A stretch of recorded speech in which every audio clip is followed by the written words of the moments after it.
পিরামিডের ভেতরের একটা গোপন চেম্বারের ভেতর বন্দি হয়ে আছে তারা তিনজন। তিনজনের হাত পা সব বাঁধা। চিৎকার করে সাহায্য চাইতে পারবে, কিন্তু তাদের চিৎকার শোনার মতো কেউ নেই সেখানে। আর থাকবেই বা কী করে? তারা যে মাটির নিচে রয়েছে, বাহিরে চিৎকার পৌঁছতেই পারবে না।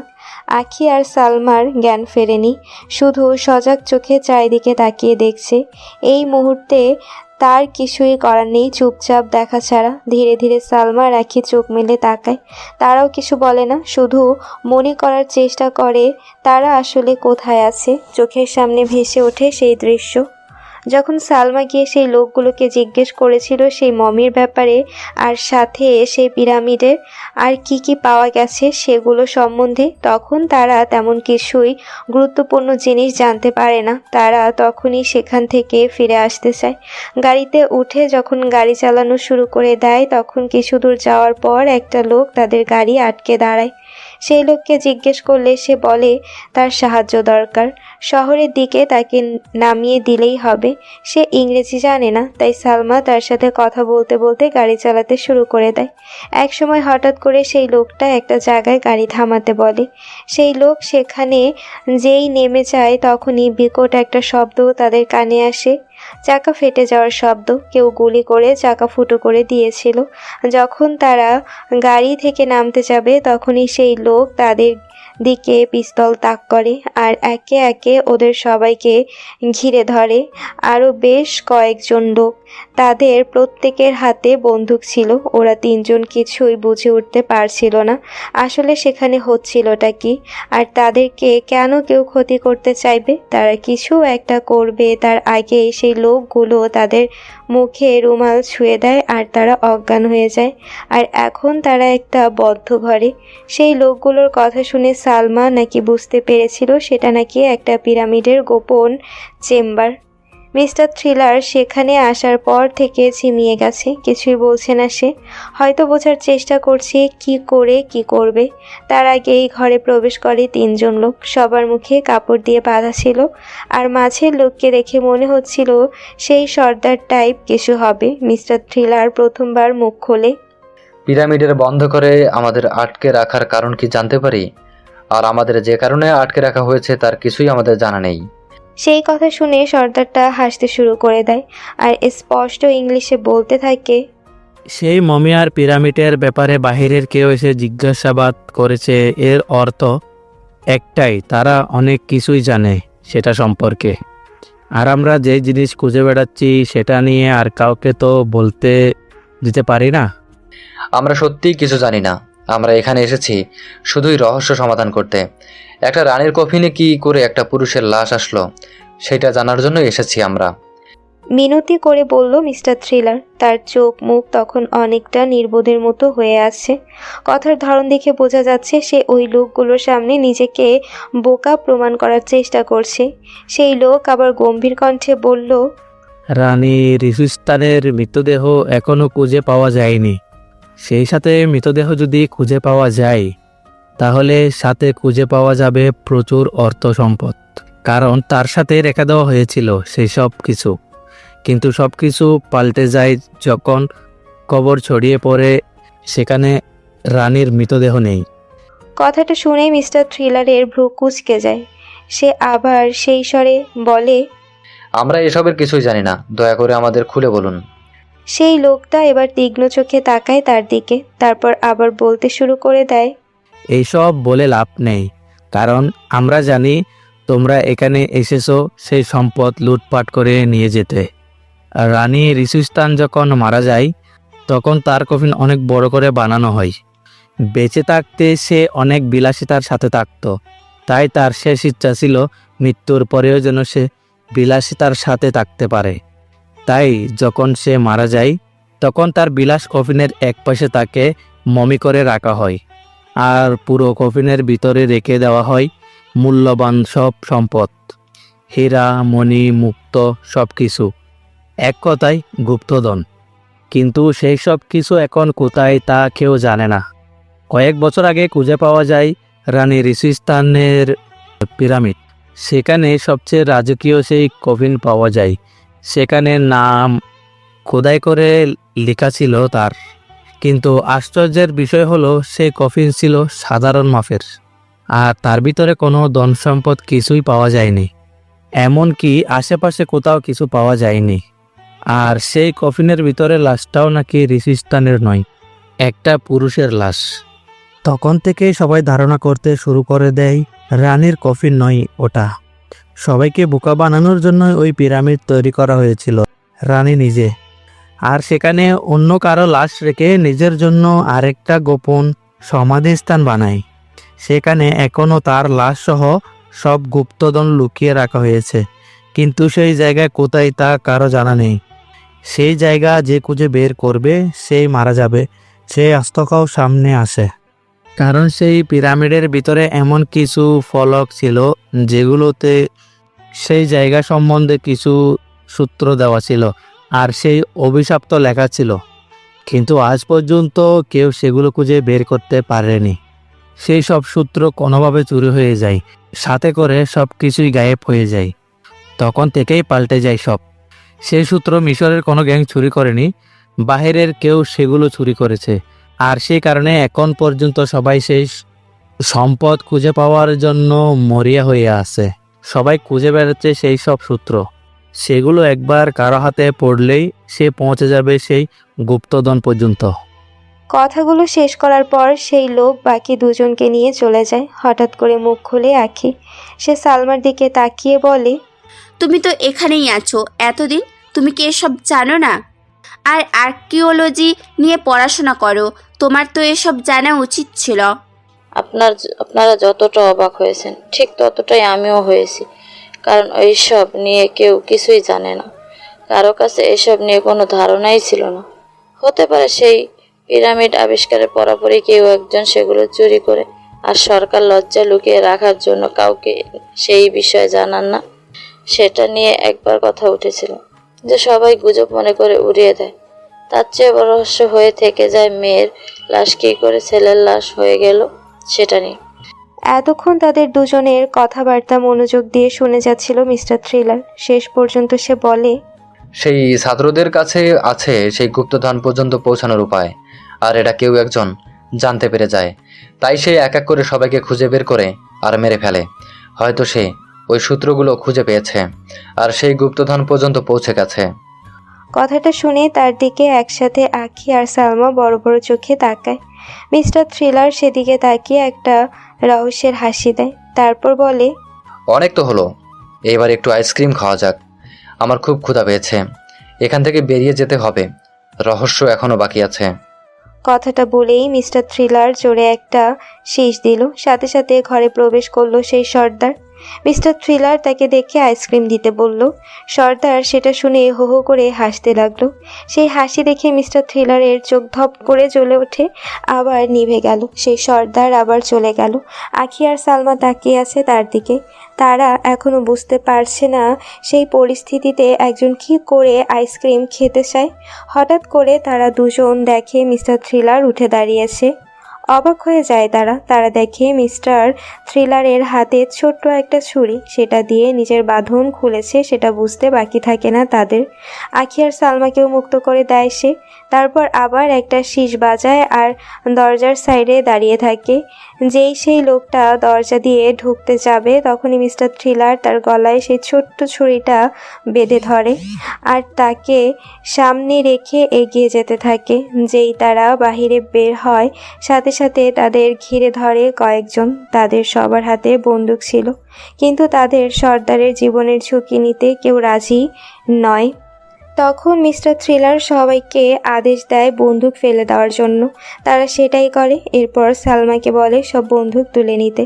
সালমা সেটাই করে। এরপর মিস্টার থ্রিলার সেই ছুরি পকেটে রেখে বন্দুক তাক করে ধরে সেই লোকের মাথায়।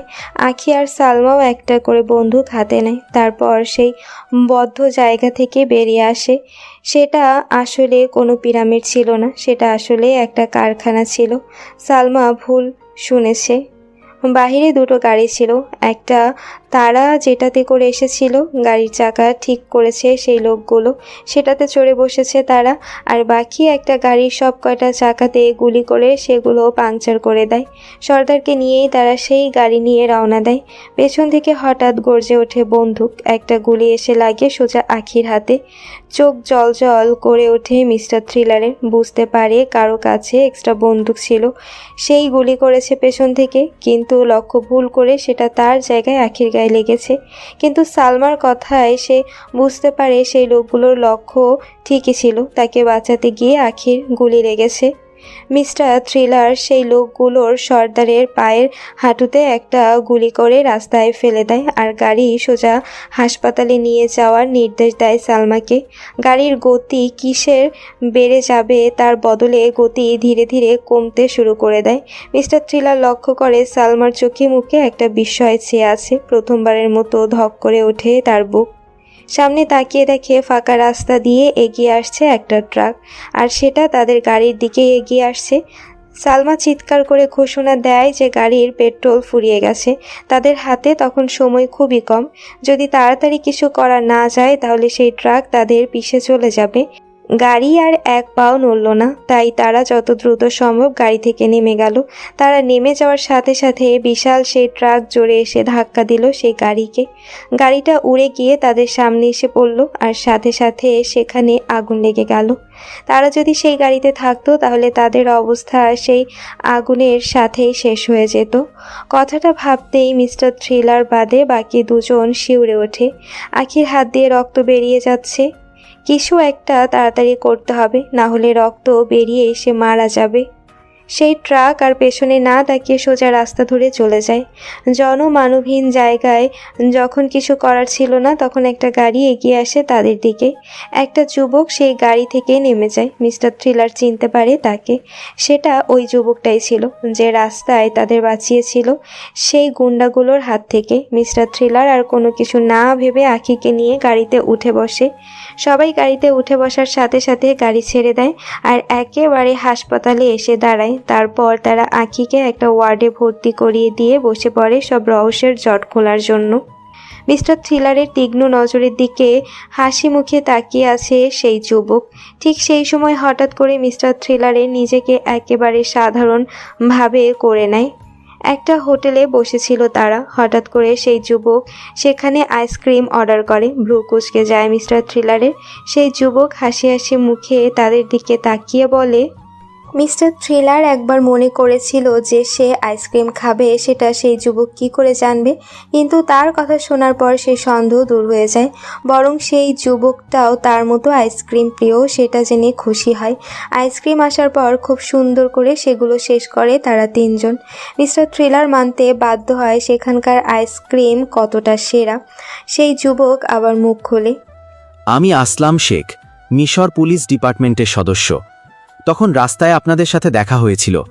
মনে হয়েছিল আপনারা ভালো মানুষ, তাই আর জিজ্ঞাসাবাদ কিছু করে ওঠা হয়নি।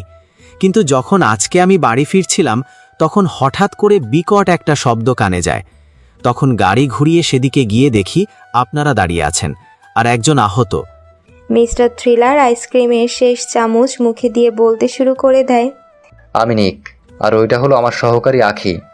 বাংলাদেশ থেকে এসেছি আমরা এখানে একটা খুনের তদন্ত করতে। কিন্তু কিসের কি, সব ভেস্তে দেয় সেই লোকগুলো। পিরামিডে একটা রহস্য পেয়ে সেখানে যাই, আর ডাকাতরা বন্দি করে আমাদের। সেখান থেকে কোনো মতে যখন পালিয়ে আসছিলাম তখন একটা ডাকাতের গুলি লাগে আখির হাতে। অতপর একটা ট্রাক কই থেকে যেন মারতে আসে আমাদের, কিন্তু সেখান থেকেও বেঁচে যাই। এরপর আরও কিছু কথা বলে মিস্টার থ্রিলার সেই যুবককে, কিন্তু আপনারা মিশর পুলিশের সাথে যোগাযোগ করেননি কেন? আমরা সাহায্য করতে পারতাম আপনাদের। প্রশ্ন করে বসে যুবক আসলাম শেখ। তোতলাতে শুরু করে মিস্টার থ্রিলার। সেটা আসলে তার অভিনয়। সে বলে, মানে ছোট একটা রহস্যের জন্য আমরা এসেছি। এটা নিশ্চিত হতে এসেছি যে খুনের সাথে আসলেই মিশরের কোনো সম্পর্ক আছে কিনা, কিন্তু সেই সব কিছুই নেই, খালি বিপদে পড়ছি। মিশর পুলিশের কোনো সাহায্য দরকার নেই আমাদের। যা যা ঘটেছে সবই ছিল দুর্ঘটনা, আর কয়েকদিন এখানে থেকেই চলে যাব আমরা। আসলাম শেখ উত্তরটা শুনে একটা রহস্যের হাসি দিল।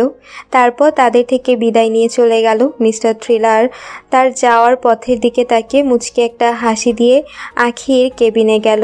হাত ফুলে গুলি বেরিয়ে গিয়েছিল, তাই তেমন কিছু হয়নি। মিস্টার থ্রিলার সেখানে গিয়ে চুপচাপ বসে থেকে ভালো মন্দ কিছু জিজ্ঞেস করে চলে যাওয়ার জন্য উঠে দাঁড়ালো। ঠিক সেই সময় আখি পেছন থেকে তার হাত টেনে ধরে আর বলে, আপনার জীবন বাঁচালাম, একটা ধন্যবাদ কি আমার প্রাপ্য নয়? প্রশ্নের জবাবে মিস্টার থ্রিলার আস্তে করে নিজেকে ছাড়িয়ে তার দিকে তাকিয়ে একটা মুচকি হাসি দিয়ে বেরিয়ে গেল ঘর থেকে। আখির চোখ দিয়ে নীরবে এক ফোঁটা পানি গড়িয়ে পড়ল, যেটা শুধু সেই দেখল। মিস্টার থ্রিলার সালমাকে নিয়ে বেরিয়ে পড়ল, কারণ হাসপাতালে তাদের আর কেউ নেই। সালমাকে তার বাড়িতে নামিয়ে দিয়ে মিস্টার থ্রিলার একাই গাড়ি নিয়ে বেরিয়ে যায়। একটা হোটেলে বসে আবার আইসক্রিমের অর্ডার করে গভীর চিন্তায় ডুবে যায়। মদ গাঁজাকে যেমন মানুষ আসক্ত হয়ে থাকে, তেমনি মিস্টার থ্রিলারের দুর্বলতা হলো ঠান্ডা আইসক্রিম। সেটা খেলে তার মাথা বিদ্যুৎ গতিতে কাজ করতে শুরু করে দেয়। অনেক কঠিন কাজের পেছনের সফলতা লুকিয়ে আছে সেই আইসক্রিমের মধ্যে। চিন্তা করতে করতে কিছু একটার হিসেব মেলাতে শুরু করে দেয় মিস্টার থ্রিলার। যখন তার আইসক্রিম শেষ হয় তখনই তার মুখ উজ্জ্বল হয়ে ওঠে। হোটেলের সেই ঘরে বসে আছে আখি আর মিস্টার থ্রিলার। তাদের সামনে রয়েছে কিছু পাথরের ফলক। আখির হাতে তখনও ব্যান্ডেজ করা, কোনো কাজ ঠিক মতো করতে পারছে না। আর মিস্টার থ্রিলার এক দৃষ্টিতে তাকিয়ে আছে সেদিকে। পুরনো আমলের পাথরের ফলক, সেখানে প্রাচীন মিশরীয় ভাষায় কিছু লেখা আছে, যার অর্থ তারা কিছুই বুঝতে পারছে না। আখি এক দৃষ্টিতে সেদিকে তাকিয়ে থাকে। প্রাচীন অভিশাপ। হঠাৎ করেই আখির মুখ থেকে বেরিয়ে যায় শব্দটা। চট করে একবার আখির দিকে তাকায় মিস্টার থ্রিলার। আখি বুঝতে পারে এখন তার জবাব দিতে হবে। মুখ খুলে সে, ফলকগুলো দেখে মনে হচ্ছে অনেক প্রাচীন সেগুলো, আর আমরাও খুঁজেছিলাম সেই রকম কিছু। আর এগুলো কথার নিচে বড় বড় করে কিছু লেখা আছে। আমি গুগলে দেখেছি, যেই সব প্রাচীন কাহিনী অভিশপ্ত অবস্থায় উদ্ধার করা হয়েছে তাদের গায়ে এরকম করে লেখা হতো সেই সব অভিশাপ। সেটা দেখেই আন্দাজ করেছি। মিস্টার থ্রিলার আবার সেদিকে দৃষ্টি দিল। সেগুলো বোঝার চেষ্টা করলো, কিন্তু পারল না কিছু। সকাল সকাল যখন সে হোটেল থেকে বাইরে যাবে, তখন হোটেলের ম্যানেজার তার হাতে একটা ব্যাগ তুলে দেয়। সেটা নাকি কেউ একজন তাকে দিতে বলে গিয়েছিল, কিন্তু সেই লোকের চেহারা ঢাকা ছিল। ম্যানেজার সেই লোককে দেখলে চিনতে পারবে না। যখন সেই ব্যাগ সে ঘরের ভেতর নিয়ে আসে, তখন সেখান থেকে বেরিয়ে পড়ে সেই ফলকগুলো। সেখানে দুর্বোধ্য ভাষায় কিছু লেখা আছে, আর খোদাই করা কিছু চিত্র আছে। বেশি বড় পাথর ছিল না সেগুলো, তাই সহজেই ব্যাগে এঁটে গেছে। ঠিক সেই সময় দরজায় কড়া নাড়ল কেউ। মিস্টার থ্রিলার এসে দরজা খুলে দিল। বাইরে তাকিয়ে দেখে সালমা দাঁড়িয়ে আছে। মিস্টার থ্রিলারই তাকে ফোন করে আসতে বলেছিল। মেয়েটা বিশ্বাসী, সেটা বুঝে গেছে তারা। সেই কারণে তাকে অনেক কিছুই খুলে বলেছে মিস্টার থ্রিলার। আর সে যেহেতু আর্কিওলজিতে পড়াশোনা করে, তাই তার বোঝার কথা সেই লেখাগুলো এর সেই সব চিত্রে কি আছে সেগুলো। সালমা সেই পাথরের ফলকগুলো একবার দেখেই চেঁচিয়ে ওঠে আর বলে, এগুলো সেই পাথরের ফলক যেগুলো রানী সুইস্তানের সমাধি থেকে চুরি করে গিয়েছিল। তুমি কি করে বুঝলে? বিস্ময় ফুটে উঠল মিস্টার থ্রিলারের কণ্ঠে। সালমা আবার বলল, এখানে স্পষ্ট করে লেখা আছে কত সালে রানী সুইস্তান মারা গেছে আর কত সালে তার জন্ম হয়েছে। এখানে আরও লেখা আছে, আমি নিজেই সমাধি লুকিয়ে রাখলাম এমন এক জায়গায় যেখান থেকে আমাকে খুঁজে বের করার অসাধ্য হয়ে উঠবে সবার জন্য। আর কেউ যদি আমাকে খুঁজে বের করে, তাহলে তার অভিশাপের শিকার হয়ে ধ্বংস হয়ে যাবে সে। কথাটা রানী সুইস্তান নিজে লিখেছে, আর নিজে তার নিজের নাম নিয়ে দিয়েছে। এটা থেকে স্পষ্ট প্রমাণিত হয় যে তিনি যথেষ্ট বুদ্ধিমতী ছিল। কেউ যেন তাকে তার সমস্ত সম্পদ কোনোদিন খুঁজে না পায়, তার ব্যবস্থা করে রেখে গেছে সে নিজে হাতে। কিন্তু এটা বুঝতে পারছি না, আপনি এসব খুঁজে পেলেন কি করে? মিস্টার থ্রিলার গম্ভীর হয়ে গেছে। সে রহস্য উদ্ধার করতে এসেছিল সেই 4টা খুনের। এখন আরেকটা রহস্য তার পেছনে পড়ে আছে। মিস্টার থ্রিলার উত্তর দিবে তার আগেই আখি বলল, সে কি উত্তর দিবে? সে টাকার জন্য সব কিছু করে। এইসবের জন্য তো থাকে, কেউ টাকা দেয়নি যে সে ওই সব মমি টমি খুঁজে বের করবে। আখির কথা শুনে জোরে জোরে হাসতে শুরু করলো মিস্টার থ্রিলার। সে সালমার দিকে তাকিয়ে বলল, বুঝতে পেরেছি আমি। সেই ফলকে নিশ্চয়ই সেই গোপন জায়গার নকশা আছে, সেটা নিশ্চয়ই তুমি খুঁজে বের করতে পারবে।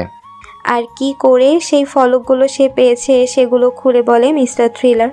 আখি একবার সেই ফলকগুলোর ছবি তুলে নেয়, তারপর বলে, অনেক পুরনো আমলের নকশা, লাইব্রেরি ছাড়া এটার মানে বের করা সম্ভব না। আমাকে 12 ঘন্টা সময় দিন, সেই জায়গা কোথায় আমি বলে দিতে পারবো। মিস্টার থ্রিলার মুচকি এসে সময় দিল তাকে। সালমা চলে গেল। আখি মিস্টার থ্রিলারকে বলল, একটা অচেনা মেয়েকে এত কিছু বলার মানে কি? সেও তো আমাদের জন্য বিপদ ডেকে আনতে পারে। আমরা এখানে কেন এসেছি সেটা সে ভালো করেই জানে। আর আমাদের মারতে ট্রাক এনেছিল কেন? আমরা এখানে কেন এসেছি সেটা সে ছাড়া আর কেউ জানতো না। এর মানে কি সালমা এসব করেছে না? আর সেই ফলকগুলো সালমাই আমাদের পাঠিয়ে দিয়ে দেয়নি তো? আখির কথা শুনে মিস্টার থ্রিলার চুপ করে থাকলো, কারণ তার কথায় কিছুটা যুক্তি আছে। মিস্টার থ্রিলার বুঝতে পারছে না আসলে হচ্ছেটা কি সেখানে, কিন্তু কিছু এর ভাবার নেই তার। মুখে একটা রহস্যময় হাসি ফুটে আছে। এদিকে আকি বুঝতে পারছে না মিস্টার থ্রিলার সেই 4টা খুন সহ এই মমি রহস্য ভেদ করার জন্য কেন উঠে পড়ে লেগেছে। মিস্টার থ্রিলার টাকা ছাড়া কোনো কাজ করে না, সেটা সে ভালো করেই বুঝে গেছে। হঠাৎ করে তার চোখ জলজল করে ওঠে। মিস্টার থ্রিলারের দিকে চোখ বড় বড় করে তাকায়, কারণ মিস্টার থ্রিলার এমনি এমনি সেই রহস্য ভেদ করার জন্য উঠে পড়ে লাগেনি। সেই মমির সাথে আছে কোটি টাকার সম্পদ, সেগুলো মিস্টার থ্রিলারের চাই, সেটা আখি বুঝে ফেলেছে। একটা কেস যখন তার হাতে আছেই আর সেটার আছে সেই প্রাচীন রহস্য জুড়ে গেছে, তখন সেই সুযোগ মিস্টার থ্রিলার কখনো হাতছাড়া করবে না। টাকার জন্যই সে সব ধরনের রিস্ক নিতে রাজি। মিস্টার থ্রিলার আখির দিকে তাকিয়ে বলল, সেই 4 খুনগুলো হয়েছে এই ফলকগুলোর কারণে। খুনের কারণ এখন আমার কাছে স্পষ্ট। যখন সেই পিরামিড আবিষ্কার করা হয় তখন সেখানে ছিল সেই সব স্টুডেন্ট। তারা হঠাৎ করে খোঁজ পায় সেই ফলক, আর তাদের মধ্যে হয়তো কেউ জানতে পেরেছিল সেখানে কি লেখা আছে। আর তাই তারা ঠিক করে সেই গুপ্তধন খুঁজে বের করে তারা সবাই মিলে ভাগ করে নেবে। কিন্তু তাদের পথের বাধা হয়ে দাঁড়ায় সেই অভিশাপ। সেই ফলকগুলো সহ হয়তো তাদের কেউ দেখে ফেলে বা সব কথা শুনে ফেলে। তাই সেই স্টুডেন্টরা যখন ফিরে যায় আমেরিকা আর পুরো প্রস্তুতির সাথে আসার পরিকল্পনা করে, তখন হঠাৎ করে তাদের ভিতর থেকে একজন একজন করে মরতে শুরু করে দেয়। সেই সময় তাদের মনে সেই অভিশাপের কথা গেঁথে যায়। তারা নিজেদের দেশে পালিয়ে যায়, কিন্তু সবাই তো আর নিজেদের পরিচয় পাল্টাতে পারেনি। সেই জন্য সেই 4 জন সবার শেষে মারা যায়। আর তাদের কাছেই ছিল সেই ফলক, তাদের কাছে থেকে সেটা ছিনিয়ে নেওয়া হয়েছে। তারা পরিচয় পাল্টেছিল সেটা তাদের পরিবারের লোকেরা জানতো, কিন্তু এমন সতর্কতার সাথে তারা সব কিছু করেছে যে কেউ কিছুই বুঝে উঠতে পারেনি। এই ফলকগুলো এখন কেউ একজন আমার কাছে পাঠিয়ে দিয়েছে। এর অর্থ কেউ জানে আমি কে আর এখানে কি করতে এসেছি, কিন্তু এগুলো আমাকে দেওয়ার উদ্দেশ্য আমি এখনও বুঝে উঠতে পারছি না। সে এইসব ফলক ব্যবহার করে সুন্দর করে সেই গোপন জায়গা থেকে গুপ্তধন খুঁজে বের করে চুপচাপ সরে যেতে পারত, কিন্তু সেটা না করে আমাকে এইসব পাঠিয়ে দেওয়ার মানে কি? মিস্টার থ্রিলারের গলায় রহস্য ফুটে উঠল। সবটা শুনে আখি বলল, যেই পাঠিয়ে থাকুক, লাভটা তো আপনারই। আপনি এসব ফলক থেকে সেই জায়গার নকশা বের করে সেখানে গিয়ে সেই গুপ্তধন খুঁজে বের করতে পারবেন, কারণ সেটা সেখানেই আছে। বোঝা যাচ্ছে? তা না হলে এই ফলক কেউ এখানে পাঠাতো না। আখির কথা শুনে মিস্টার থ্রিলার আবার হেসে দিল। সে বলল, এখন আমাদের আরেকটা কাজ বাকি আছে, সেটা হলো ওই পুরুষ মমি যেখানে রাখা হয়েছে সেটা ভালো করে দেখা। সেখান থেকেও আমরা কিছু বুঝতে পারি। একটা রানীর কফিনের রানী চাইলে খুব সহজেই সেখানে একটা নারীর লাশ রেখে সবাইকে আরও ভালো করে বোকা বানাতে পারত, কিন্তু সেটা না করে সেখানে রয়েছে পুরুষের মমি। আসলে সেই রানীর মাথার মধ্যে চলছিলটা কি? নাকি কেউ একজন মানুষকে ধোকা দেওয়ার জন্য কোনো পুরনো একটা মমি এনে সেই কফিনের মধ্যে রেখে দিয়েছে? কিন্তু সেটা কোনো রকম করে সম্ভব নয়, কারণ কফিন আবিষ্কারের সময় সেখানে অনেক মানুষ থাকে, তারা নিজের চোখেই সব দেখেছে। কিন্তু ফলকগুলো আশেপাশে থাকার কারণে সেই ছাত্রছাত্রীরা সেগুলো চুরি করতে পেরেছিল সহজেই। তাহলে এখন আমরা কোথায় যাব? আমরা এখন যাব মিশরের জাদুঘরে। কারণ এখন সেখানে রাখা হয়েছে রানীর কফিন আর সেই মমি। আর সেই খনন কাজে যে প্রফেসরের নির্দেশনাতে হয়েছিল তার সাথেও কথা বলে দেখতে হবে। জবাব দিল মিস্টার থ্রিলার। কথা শেষ হতেই সে সালমাকে ফোন করলো। তাকে ফোন করে কিছু কাজ দিল। আখি এখনো বুঝে উঠতে পারছে না মিস্টার থ্রিলার আসলে চাচ্ছেটা কি। সালমাকে এরপরও বিশ্বাস করছে দেখে আখির প্রচুর খারাপ লাগছে। তার বুকের মধ্যে এক প্রকার চাপা ভালোবাসা আর বাহিরে এক প্রকার ঘৃণার জন্ম নিয়েছিল মিস্টার থ্রিলারের প্রতি। মনে হচ্ছিল দুই নৌকার মাঝে পা দিয়ে আছে সে। সময় থাকতে থাকতে তাকে বেছে নিতে হবে কোন পথে যাবে সে, আর সেটা না হলে সে মারা যাবে। প্রফেসর ইউনুস আক্তাফের অফিসে বসে আছে মিস্টার থ্রিলার এবং আখি। তাদের ভাগ্য ভালো প্রফেসর ইউনুস ইংরেজি জানে, তা না হলে বিপদে পড়তে হতো তাদের, কারণ সেখানে সালমা ছিল না। সে প্রফেসরের সাথে তাদের একটা মিটিং ফিক্সড করিয়ে দিয়েছে। সালমা যে কতটা কাজের সেটা আখিও মনে মনে স্বীকার করতে বাধ্য। প্রফেসর ইউনুস প্রশ্ন করল, আমার কাছে কি জানতে চাও তোমরা? আমার হাতে খুব বেশি সময় নেই, কিন্তু কিছুক্ষণ পরেই আমাকে বের হতে হবে একটা কাজে। আমরা আপনার বেশি সময় নিব না স্যার, শুধু কয়েকটা প্রশ্ন করব। রানী সুইস্তানের পিরামিড আবিষ্কারের পর সেখান থেকে যেই লাশ বা মমি পাওয়া গেছে সেটা নিয়ে আমরা জানতে এসেছি। আসলে সেই লাশ কতদিন ছিল সেখানে, বা কেউ কি সেটা পাল্টে দিতে পারে না? হয়তো সেখানে কোনো নারীর লাশ ছিল, কিন্তু কেউ আমাদের বিভ্রান্ত করার জন্য সেখানে পুরুষের লাশ রেখে দিয়েছে। মিস্টার থ্রিলারের মুখে রানী সুইস্তানের নাম শুনে কেমন জানি করে উঠল প্রফেসর। তারপর নিজেকে সামলে নিয়ে বলতে লাগলো, ইতিহাসের থেকে জটিল, কখন কোথায় কি হয়েছে সেটা পড়া মুশকিল। তোমরা যা জানতে এসেছো সেটা আমি বুঝে গেছি। তাহলে শোনো, সেই লাশ ঠিক তত বছর পুরনো যত বছর আগে রানী মারা গেছে। এর অর্থ নিশ্চয় বোঝার কথা। অন্য কোনো কারণে সেই লাশ পরিবর্তন হওয়ার কোনো সম্ভাবনা নেই। আর আমাদের আগে কারোর পাশাপ সেখানে পড়েনি। ইতিহাস ঘাটলে বেরিয়ে আসে রানীরই সুস্তানের এর বীরত্ব এবং বুদ্ধির কথা। আমাদের সবার ধারণা তিনি কিছু একটা করেছেন এই ক্ষেত্রে। আর সেই কফিনের আশেপাশে তেমন কোনো দামি জিনিস পাওয়া যায়নি। শুনলাম তোমরা নাকি সেই জায়গায় গিয়েছো, সেখানে সেই মমি রাখা আছে। সেখানে গিয়ে নিশ্চয় বুঝতে পেরেছ সেটা অনেক পুরনো লাশ। এর ভিতর আর কোনো রহস্য নেই। এখন তোমরা যেতে পারো। এতক্ষণ আখি প্রফেসর ইউনুসের সংগ্রহশালা ঘুরে ঘুরে দেখছিল। অনেক ভালো ভালো জিনিস তার সংগ্রহে আছে। প্রাচীন আনুবিসের মূর্তিসহ গ্রিক পুরাণের আর মিশরের প্রাচীন দেবতা ফ্রিংসের মূর্তিও। ফ্রিংস হলো এক ধরনের দেবতা। প্রাচীন গ্রিক পুরাণে এর নাম উল্লেখ আছে। এর মুখমণ্ডল সিংহের মতো আর পেছনের অংশ মানুষের মতো। গ্রিক পুরাণে এটা একটা ভয়ানক প্রাণী ছিল, হিংস্র এবং নির্মম। মানুষ খুন করে তাদের খেয়ে ফেলত।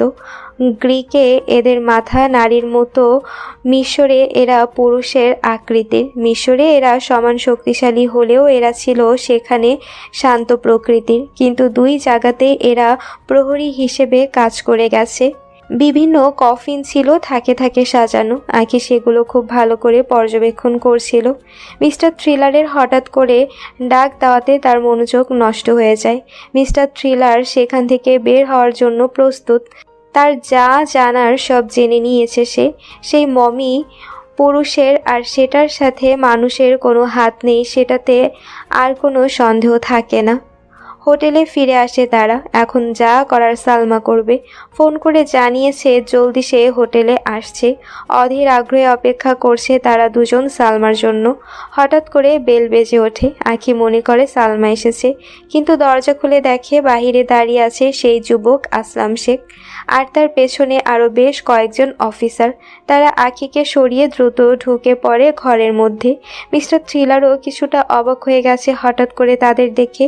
মিশরের পুলিশ অফিসারের পোশাক পরা লোক, আর আসলামকে তো তারা আগে থেকেই জানে।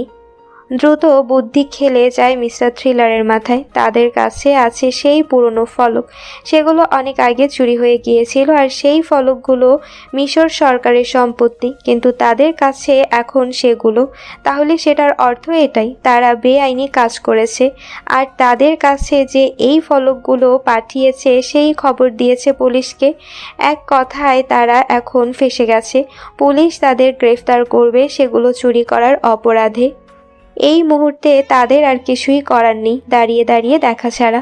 মিস্টার থ্রিলার বুঝতে পারল কেউ একজন তাদের সাথে বিশাল একটা গেম খেলছে, আর যে খেলছে সে ভালো করে জানে মিস্টার থ্রিলার আর আখি কেন এখানে এসেছে, আর নিশ্চয়ই সে এখনও তার কাজে সফল নয়, তাই আগেই রাস্তা থেকে সরিয়ে দিচ্ছে তাদের দুজনকে। হঠাৎ করে মিস্টার থ্রিলারের মাথায় আসে সালমান নাম। সে কিছু বলার আগেই আখি তাকে বলে, আগেই বলেছিলাম সালামকে এত বিশ্বাস করবেন না, কিন্তু আপনি তো মহা বুদ্ধিমান। তার রূপের প্রেমে পড়ে গেছেন, আর কি হবে। এখন চলুন মিশরের জেলের হাওয়া খাওয়া যাক। এত কষ্ট করে এত দূর আসলাম, অথচ সব শেষ। আখির কথা শুনে মিস্টার থ্রিলার একটা রহস্যজনক হাসি উপহার দিল তাকে। তার হাসি দেখে আখির মনে হলো হোটেলে টাকা না দিয়ে পুলিশের কাছে ধরা খেয়ে যে রকম করে বেঁচে গিয়েছিল সেই রকম করেই বেঁচে যাবে আবার। আখি আর কিছু বলার আগেই তাদের হাতে হাতকড়া পরিয়ে অ্যারেস্ট করে তোলা হলো গাড়িতে। একটা গোল টেবিলের এক পাশে বসে আছে আসলাম শেখ, আর আরেক পাশে বসে আছে মিস্টার থ্রিলার রুপি নিক ওরফে নাইমুল ইসলাম। সেই নামেই তাকে চেনে মিশর পুলিশ। আসলাম শেখ হাসি মুখে মিস্টার থ্রিলারকে প্রশ্ন করল, গোয়েন্দা হয়ে বাংলাদেশ থেকে এসেছেন, কিন্তু এখানে এসে চোর হয়ে গেলেন। আসলেই ব্যাপারটা খুবই অদ্ভুত। এই বিষয়ে যদি আপনার কিছু বলার থাকে বলতে পারেন। আখি পাশের চেয়ারে বসে আছে, তার মুখ চোখ দেখে বোঝা যাচ্ছিল কোনো কারণে খুব রেগে আছে সে। মিস্টার থ্রিলার হাসতে হাসতে বলল, দেখুন, আপনি হয়তো ভাবছেন আমরা সেই ফলক চুরি করেছি কোনোভাবে, কিন্তু আমরা জানতামও না সেগুলো আসলে কি। সকালে যখন আমি বাইরে যাচ্ছিলাম তখন দেখতে পাই সেই হোটেল ম্যানেজার আমার দিকে এগিয়ে আসছে আর আমাকে একটা ব্যাগ দিয়ে আবারও তার কাজে চলে যায়। তাকে নাকি কেউ একজন সেই ব্যাগটা দিয়েছিল আমাকে দেওয়ার জন্য। সুন্দর একটা প্ল্যান করে আমাকে ফাঁসানো হচ্ছে। হয়তো এগুলো সেই ডাকাতদের কাজ যারা আমাদেরকে মারতে চেয়েছিল। মিস্টার থ্রিলারের কথা শুনে আসলাম শেখ হো হো করে হাসতে শুরু করে দিল আর বলল, আপনি হয়তো জানেন মিশরের আইন কতটা কঠিন। আমরা আপনাকে ধরেছি 1000 বছর আগেকার জাতীয় সম্পদ চুরি করার অপরাধে। মিশর আজ এতটা বিখ্যাত সেই কারণেই। আপনার ঘরে পাওয়া গিয়েছে সেগুলো। এর অর্থ একটাই, আপনি সেগুলো কোনোভাবে চুরি করেছেন বা আপনার সাথে চোরের কোনো যোগাযোগ আছে। আপনি যেই সব কথা বলছেন সেগুলো কতটা হাস্যকর সেটা আপনার জানা আছে নিশ্চয়ই। আমি যদি প্রমাণ করতে পারি আমাদের ফাঁসানো হচ্ছে আর সেই ফলকগুলোর সাথে আমাদের কোনো সম্পর্ক নেই, তাহলে? ঘরের মধ্যে যেন বম ফেললো মিস্টার থ্রিলার। আসলাম শেখ অবাক হয়ে সেদিকে তাকিয়ে থাকলো। মিস্টার থ্রিলার আবার বলতে শুরু করে দিল, তাহলে শুনুন, প্রথমে কথা হলো সেই ফলকগুলো আসল নয়, সেগুলো নকল। চাইলে আপনি পরীক্ষা করতে পারেন। কেউ একজন আসল ফলকের আদলে সেগুলো তৈরি করেছে। দ্বিতীয়ত সেই ম্যানেজার, তাকে জিজ্ঞাসা করলে জানতে পারবেন সেগুলো কে তাকে দিয়েছিল। জানি সিসিটিভি থেকে কিছু জানা যাবে না, কারণ যে এইসব করেছে সে খুবই চালাক কেউ, এই ভুল সে করবে না। তৃতীয়ত সেই ডাকাত দল, তাদের ধরলে খুব সহজেই তারা বলে দিবে তারা আমাদের ধরেছিল কেন আর কেমন করে আমরা পালিয়ে এসেছি। এখন আপনার সামনে আমাদের নির্দেশ হওয়ার 3টা প্রমাণ রাখলাম। প্রথম প্রমাণ, সেই ফলকগুলো আসল নয়। এই একটা প্রমাণ দিয়ে বোঝা যাবে আমরা নির্দোষ, কারণ আসল ফলক কেউ দেখেনি, তাই সেটা আমাদের কাছে থাকতেই পারে না। বাজারে ওই রকম জিনিস পাওয়াই যায়। বাকি 2টা পয়েন্ট খুঁজে দেখার দায়িত্ব আপনার। শুধু শুধু সময় নষ্ট করলেন অফিসার। মিস্টার থ্রিলারের কথা শেষ না হতে ঘরে প্রবেশ করলো একজন পুলিশ অফিসার। সে এসে আসলাম শেখকে কিছু বলল, তারপর আবার চলে গেল। ততক্ষণে মিস্টার থ্রিলার চেয়ারে হেলান দিয়ে চোখ বন্ধ করে ফেলেছে, আর আসলাম শেখ হা হয়ে তাকিয়ে আছে সেদিকে। চোখ বন্ধ করে মিস্টার থ্রিলার বলল, নিশ্চয়ই আমার প্রথম পয়েন্ট ঠিক, সেটা প্রমাণিত হয়ে গেছে। এখন আর সময় নষ্ট না করে তাড়াতাড়ি আমাদের ছেড়ে দিন। আসলাম শেখ একজনকে নির্দেশ দেয়, তাদের হাতের হাতকড়া খুলে দেয়। ইন্টারোগেশন রুম থেকে বের করে তাদের দুজনকে আসলাম শেখ তার অফিসে নিয়ে যায়। তার মনের মধ্যে তখন বেশ কিছু প্রশ্ন, সেটা আঁখি স্পষ্ট বুঝতে পারছিল। সে আরেকবার মিস্টার থ্রিলারের দিকে তাকায় আর তার বুদ্ধির ধার দেখে অবাক হয়ে যায়। আসলাম শেখ মিস্টার থ্রিলারের দিকে তাকিয়ে বলে, মিস্টার নাইমুল, আমি কিছুই বুঝতে পারছি না আসলে হচ্ছেটা কি এখানে। যেখানেই যাই সেখানেই আপনাদের দেখা পাই। এটা কি কোনো কোইন্সিডেন্স নাকি প্ল্যান করে বারবার আমার কাছেই আসার চেষ্টা? রহস্য ফুটে ওঠে আসলাম শেখের গলার স্বরে। মিস্টার থ্রিলার একটা মুচকি হাসি দিয়ে বলে, অনেক তো কষ্ট দিলেন, এবার একটু আইসক্রিমের ব্যবস্থা করুন, মাথা কাজ করাতে হবে। তবে আশা করি খুব শীঘ্রই আবারও আপনার সাথে আমার দেখা হচ্ছে। আসলাম শেখ অবাক হয়ে গেল। তার সামনের চেয়ারে বসা লোকটাকে যত দেখছে তত অবাক হয়ে যাচ্ছে সে। কোনো মতে আইসক্রিমের অর্ডার দিল সে। আইসক্রিম খাওয়া পর্যন্ত মিস্টার থ্রিলার কোনো কথা বলল না। খাওয়া শেষ হলে আসলাম শেখের কাছ থেকে বিদায় নিয়ে বেরিয়ে পড়ল। সেখান থেকে বের হতে কোনো ফাঁকে আঁখি মিস্টার থ্রিলারের হাত ধরেছে সেটা সে বুঝতেই পারেনি। সেখান থেকে বেরিয়ে তারা সোজা হোটেলে চলে গেল। সেখানে গিয়ে দেখে সালমা বাহিরে দাঁড়িয়ে আছে, চোখে মুখে তার আতঙ্ক। আঁখি তো আগে থেকেই তার উপর রেগে আছে। সে সালমাকে কিছু বলতে যাবে, তার আগেই মিস্টার থ্রিলার সালমার সামনে দাঁড়ায়। সাথে সাথে সালমার মুখে হাসি ফুটে ওঠে। সে বলে, হোটেলে ফিরে শুনি আপনাদের নাকি পুলিশ ধরে নিয়ে গেছে। বুঝতে পারি কেন, সেই ফলকগুলো বেআইনি, সেই কারণে। তাই অনেক ভয় পেয়ে আমি যাই, কিন্তু আমাদের দেখে অনেক শান্তি লাগছে। আপনি ঠিক আছেন দেখে আরো ভালো লাগছে। আর সেই ফলকের মানে উদ্ধার করতে পেরেছি ঠিকই, কিন্তু তেমন কিছু বুঝতে পারিনি। কথাটা বলেই সালমা জড়িয়ে ধরে মিস্টার থ্রিলারকে। এই দৃশ্য দেখে আঁখির চোখ যেন ধপ করে জ্বলে ওঠে। সে অনেক কষ্টে সালমাকে গিয়ে কষে একটা থাপ্পড় দেওয়া থেকে নিজেকে বিরত রাখে। পরক্ষণেই সালমা নিজেকে সামলে নেয় আর মিস্টার থ্রিলারকে দুঃখিত বলে রুমের ভেতরে চলে যায়। মরুভূমি থেকে উত্তর পশ্চিম যেখানে সূর্য ডুবে যায় সেখানে পাহারায় রয়েছে নির্মম দানব। তার থেকে 3 কদম দূরে রয়েছে আরো 3 প্রহরী। তাদের হাত থেকে যে মুক্তি পেয়ে আমাকে খুঁজে পাবে সেই অভিশপ্ত হয়ে মারা যাবে। এই কথা লেখা ছিল সেই ফলকগুলোতে, বলল সালমা। অবাক হয়ে সেই কাগজটা দেখতে লাগলো মিস্টার থ্রিলার। সেটা কে একটা ধাঁধা সেটা খুব সহজেই বুঝে গেল সে। কিন্তু তার মাথার ভেতর সেই ধাঁধার থেকে আরেকটা যে জিনিস প্যাচ লেগে আছে সেটা হলো নকল ফলকগুলো। যখন মিস্টার থ্রিলার সেগুলো হাতে নিয়েছিল তখনই বুঝতে পেরেছিল সেগুলো নকল, কারণ পুরনো জিনিসের ভেতরে আলাদা একটা সৌন্দর্য আছে, কিন্তু সেটার ভেতরে অঙ্কন করা চিত্রগুলো দেখে বোঝা যায় সেগুলো সদ্য তৈরি করা হয়েছে। কিন্তু সে সেটা কারো কাছে প্রকাশ করেনি, কারণ সে দেখতে চেয়েছিল আসলে কেউ একজন তাদের কাছ থেকে চাচ্ছেটা কি। যদি সে সেই গুপ্তধন পর্যন্ত পৌঁছানোর জন্য মিস্টার থ্রিলারকে ইউজ করতে চায় তাহলে সেটা হলো সবচেয়ে বোকামো যুক্তি। সেই জায়গা যে কেউ সহজে খুঁজে বের করতে পারবে, কারণ সেই ফলকে লেখা ধাঁধার অর্থ সেই জায়গায় গিয়ে উদ্ধার করে এতদিনে কেউ গুপ্তধন নিশ্চয়ই খুঁজে পেয়েছে। আর যদি এটাই ধরা হয় যে কেউ একজন মিস্টার থ্রিলারকে নকল ফলক পাঠিয়ে ফাঁসিয়ে দিতে চায় তাহলে সেটাই বা কেন? আর যদি সে গুপ্তধন খুঁজে পায় তাহলে সে ওই ফলকগুলোই বা নিজের কাছে কেন রাখবে? সব কিছু মিস্টার থ্রিলারের কাছে গুলিয়ে যাচ্ছে। ঠিক সেই সময় সালমা মিস্টার থ্রিলারের সামনে আইসক্রিম নিয়ে হাজির হয়। মিস্টার থ্রিলার একবার তার দিকে তাকিয়ে আইসক্রিম হাতে নিয়ে খাওয়া শুরু করে। সালমা বলে, আইসক্রিম খেলে আপনার মাথা ভালো কাজ করে সেটা আমি জানি। সেই ভাবলাম আপনি চিন্তা করেছেন কিছু নিয়ে, তাই আপনার এটা দরকার। সালমার দিকে তাকিয়ে মিস্টার থ্রিলার শুধু একটা হাসি দিল। এখন সে ভাবতে বসেছে সালমাকে নিয়ে।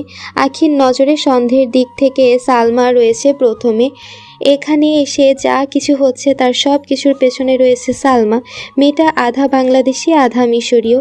আর্কিওলজি নিয়ে তার পড়াশোনা, ভাগ্যক্রমে তাদের গাইড হিসেবে নিযুক্ত হয়েছে, কিন্তু এর পিছে তার পূর্ব পরিকল্পনাও থাকতে পারে। তারা যে গোয়েন্দা সেটা ভালো একমাত্র জানতো সালমা। কাউকে সন্দেহের তালিকা থেকে বাদ দেওয়া যাবে না। সে কারণে মিস্টার থ্রিলার একটা ঘোষণা দিল। তাদের সবাইকে বলল, যেই আমাদের সাথে গেম খেলুক না কেন, সেই জায়গা যদি সত্যই থেকে থাকে তাহলে সেটা খুঁজে বের করবই আমি। সেখান পর্যন্ত না পৌঁছানো পর্যন্ত আমার শান্তি নেই। আমারও তাই মনে হয়, কারণ যদি কেউ গুপ্তধন পেয়ে থাকে তাহলে এই ফলক আর সেই ধাঁধা আমাদেরকে পাঠিয়ে দিত না। এর অর্থ সেও এসব পায়নি, আর সে এইসব খুঁজে বের করার আগেই আমাদের সেটা খুঁজে বের করতে হবে।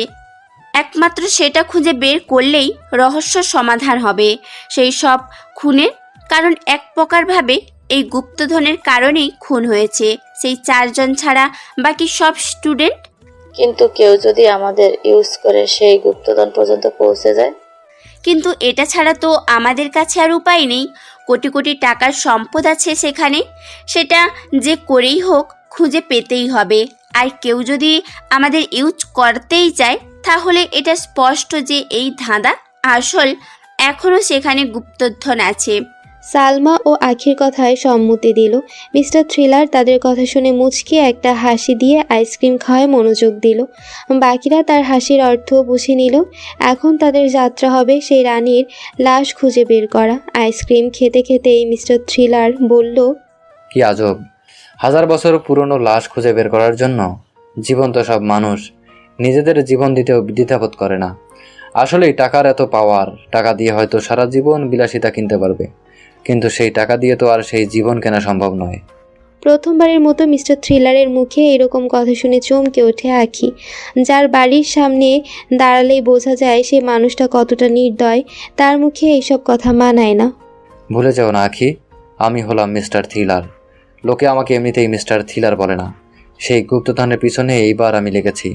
আমার জীবনে অভিশাপ নামানোর আগেই তার সেই অভিশাপকে আমি নিজেই অভিশপ্ত করে দেব। আর যেই সব গেম খেলেছে সেই 4 খুনের আসামি, তাকে সেই লাশের মতোই বাংলাদেশে নিয়ে যাব আমি।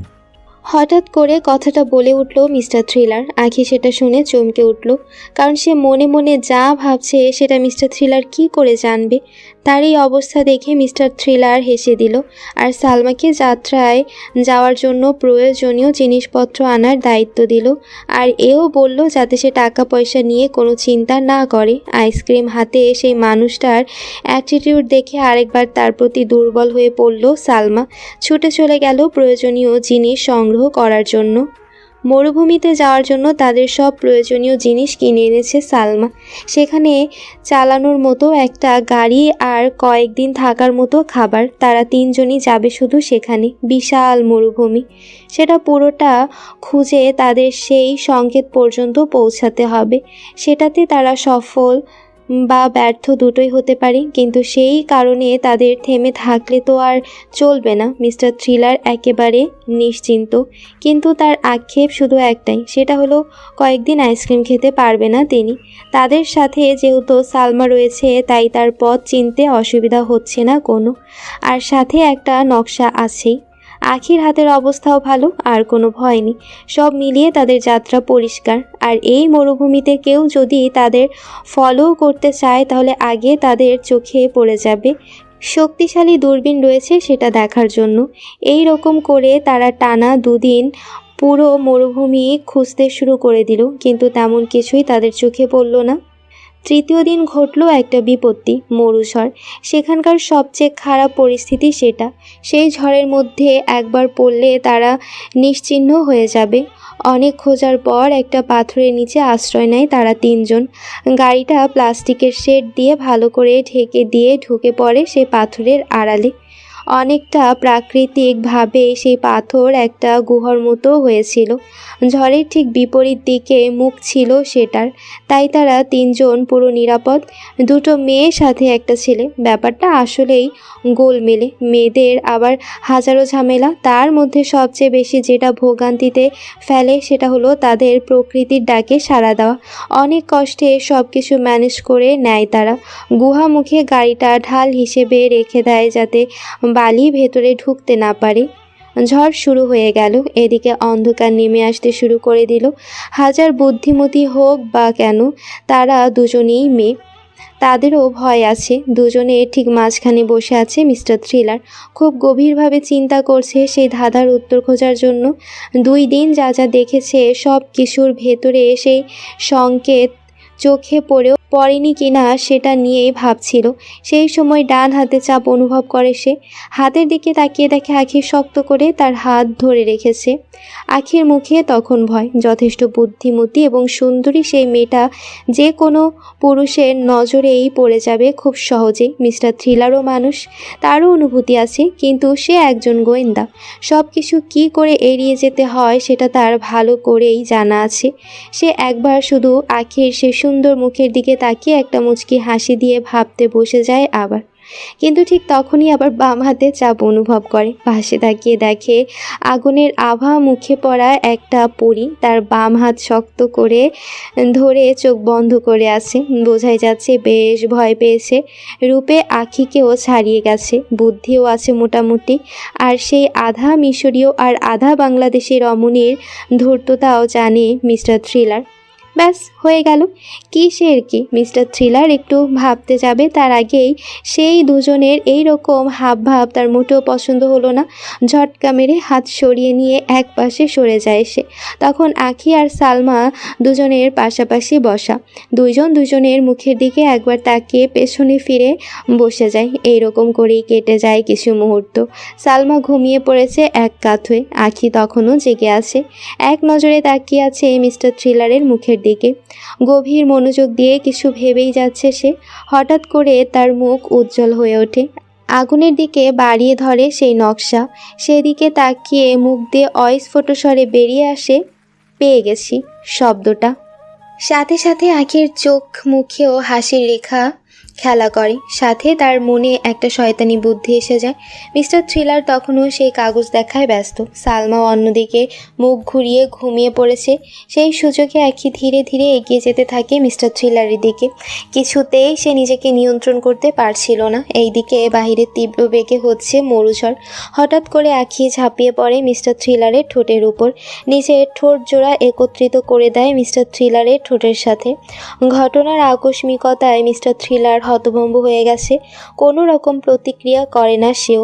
হঠাৎ করে আখি মিস্টার থ্রিলারকে ছেড়ে দিয়ে দূরে সরে যায়। লজ্জায় লাল হয়ে যায় আখির মুখ। বিনীত স্বরে কণ্ঠ খাদে নেমে এনে বলে, আমি সত্যি নিজেকে কন্ট্রোল করতে পারিনি। আমি আমি আসলে তার কথা শেষ হবার আগেই মিস্টার থ্রিলার আখির কোমর ধরে তাকে নিজের কাছে টেনে নেয় আর আবার আগের অবস্থায় ফিরে যায়। এবার আখি হতভম্ব হয়ে গেছে। মিস্টার থ্রিলার যে সেই রকম কিছু করতে পারে সেটা সে স্বপ্নেও ভাবতে পারেনি। পরদিন খুব সকাল সকাল উঠে গেল তারা। গুহামুখের সামনে গাড়ির ভেতরে বালি ঢুকে গিয়েছিল। সেগুলো পরিষ্কার করতে করতেই তাদের জীবন বেরিয়ে গেল। সেখান থেকে তারা পেট ভরে খেয়ে দিয়ে বেরিয়ে পড়ল। মিস্টার থ্রিলার সালমাকে নির্দেশ দিয়েছে সামনে যাতে সে আর না এগিয়ে যায়। তার বদলে তারা পেছনের দিকে যাচ্ছে, যেদিক দিয়ে এসেছে তারা। পেছনে তারা একটা পাহাড় রেখেছিল, কিন্তু সেটা শুধুই পাথরের দেয়াল ছাড়া আর কিছু ছিল না দেখে সেটাকে বেশি গুরুত্ব সহকারে নেয়নি কেউ। কিন্তু মিস্টার থ্রিলার সেদিকেই গাড়ি নিয়ে যেতে বলছে। হঠাৎ করে মিস্টার থ্রিলার গাড়ি থামানোর নির্দেশ দেয়। সালমা গাড়ি থামিয়ে দেয়। দূরবীন নিয়ে নেমে পড়ে মিস্টার থ্রিলার। সেটা চোখে ধরে আশেপাশে কিছুক্ষণ দেখে, তারপর সেটা সালমার কাছে দেয়। সালমাকে জিজ্ঞেস করে সে কিছু দেখতে পাচ্ছে কিনা, আর আখিকে সেই ধাঁধাটা আবার পড়তে বলে। আখির মুখস্থ ছিল সেটা। সে জোরে জোরে সেটা পড়ে। মরুভূমি থেকে উত্তর পশ্চিমে যেখানে সূর্য ডুবে যাবে সেখানে পাহারায় রয়েছে নির্মম দানব। তার থেকে 3 কদম দূরে রয়েছে আরও 3 প্রহরী। তাদের হাত থেকে মুক্তি পেয়ে যে আমাকে খুঁজে পাবে সেই অভিশপ্ত হয়ে মারা যাবে। মিস্টার থ্রিলার হাসি মুখে তাদের দিকে তাকিয়ে বলল, ধাঁধার সমাধান খুবই সহজ, শুরু থেকেই সেটা সমাধান করা যাক। ইতিহাস বলে রানী রিসুইস্তান ছিল একজন প্রচুর বুদ্ধিমতী রানী। অনেক বুদ্ধি করে সে তার সমাধি বানিয়েছে। এই জায়গা আর সেই ধাঁধা হলো সেটার প্রমাণ। ধাঁধার প্রথম অংশে বলা হয়েছে মরুভূমি থেকে উত্তর পশ্চিমে যেখানে সূর্য ডুববে। এখানে আমরা মরুভূমির ঠিক উত্তর পশ্চিমে দাঁড়িয়ে আছি। সূর্য ডুবতে অনেক দেরি আছে, বাকিটা সূর্য ডুবে যাওয়ার পর প্রমাণ করে দেব। তার আগে বলে নেই, সেই নির্মম দানব দ্বারা আসলে রানী এই পাহাড়কে বুঝিয়েছিলেন, কারণ পাহাড় ধ্বংস অনেক মানুষের মৃত্যু হতো। প্রাচীনকাল মানেই প্রাচীন মিশরেও এইরকম অনেক দৃষ্টান্ত আছে। সেজন্য রানী এই পাহাড়কে নির্মম দানব বলে উল্লেখ করেছেন। এইটুকু হলো ধাঁধার আসল অংশ। পরের অংশে রানী মানুষকে বিভ্রান্ত করার জন্য লিখেছে 3 কদম দূরে রয়েছে আরও 3 প্রহরী। আসলে সেটা বলতে কি বুঝিয়েছে সেটা সূর্য ডুবে যাওয়ার পরেই বোঝা যাবে, আর তারপরেই সেই জায়গা আমরা খুঁজে পাবো। কিন্তু এইটুকু নিশ্চিত এটাই সেই জায়গা।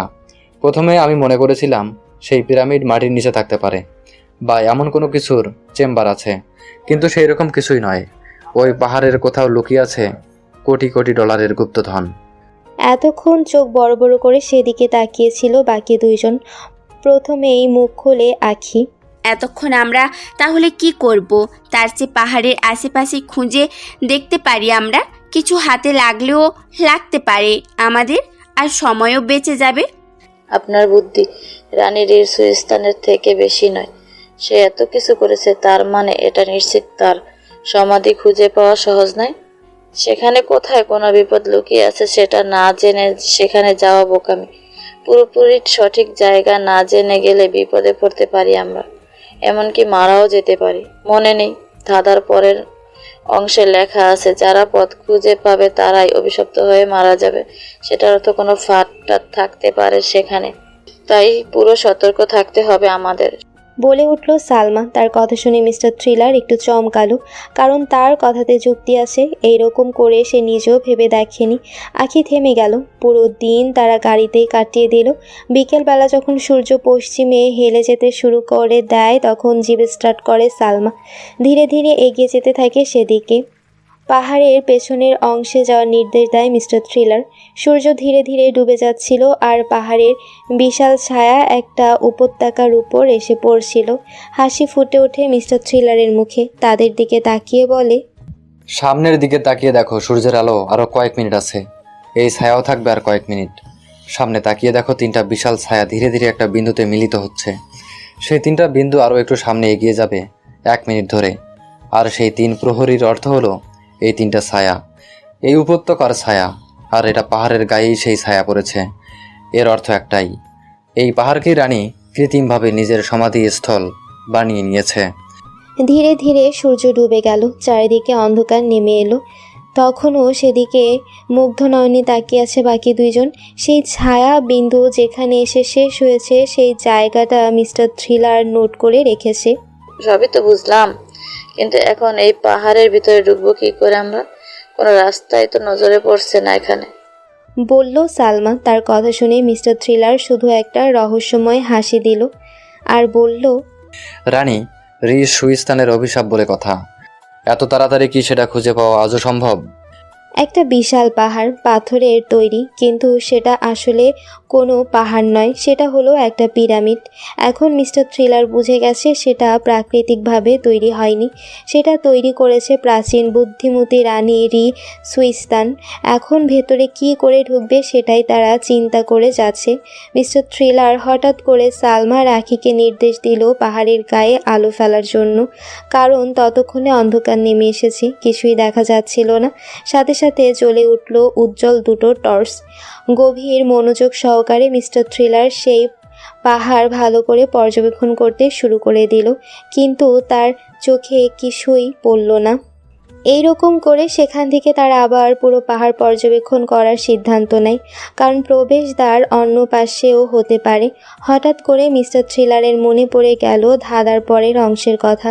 সেখানে 3 কদম এগিয়ে যাওয়ার নির্দেশ দেওয়া আছে। অর্থ একটাই, সূর্যের আলো যেখানে শেষ হয়েছে তার থেকে 3 পা সামনে যেতে হবে। পাহাড়ের গায়ের উপর 3 কদম উপরে, মানে আরও উঁচুতে। এমনিতে সূর্যের আলো যেখানে শেষ হয়েছে এটাই অনেক উঁচুতে, তার থেকে আরও 3 কদম। সেই সময় কি উচিত বুঝতে পেরে যায় মিস্টার থ্রিলার। সালমাকে নির্দেশ দেয় দড়ি নিয়ে আসার জন্য। ছুটে চলে যায় সালমা আর দড়ি নিয়ে ফিরে আসে, কিন্তু পাহাড়ের গায়ে দড়ি আটকে দেওয়ার মতো কোনো জায়গা ছিল না।